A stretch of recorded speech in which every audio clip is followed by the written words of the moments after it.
আমার 4 বছরের সংসার, আমার বাচ্চা 2.5 বছরের বাচ্চা। আমি কাতার থেকে ধরার জন্য আইছি। কিছুক্ষণ আগে আমি কাতার থেকে আইছি, আমার পাসপোর্ট।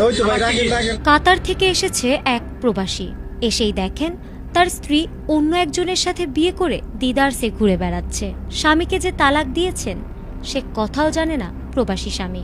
তাদের রয়েছে 2.5 বছরের একটি কন্যা সন্তান।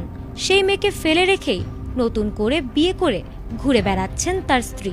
এমনই একটা ভিডিও সোশ্যাল মিডিয়ায় ভাইরাল হয়েছে।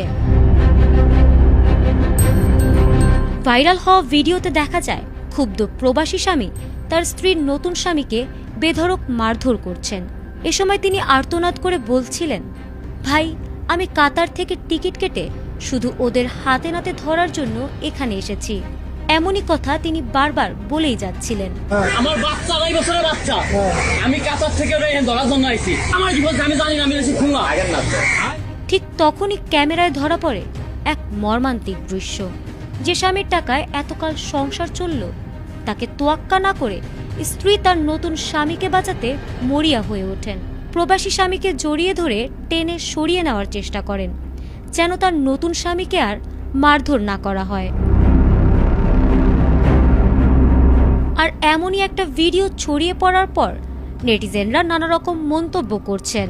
কেউ বলছেন, এখানে 2 জন পুরুষ মানুষের ভেতর কারোরই কোনো দোষ নেই, দোষ হচ্ছে ওই নারীর, যিনি তার স্বামীকে না জানিয়েই আরেকজনকে বিয়ে করেছেন এবং একমাত্র কন্যা সন্তানকে ফেলে রেখে দিয়ে আসছেন।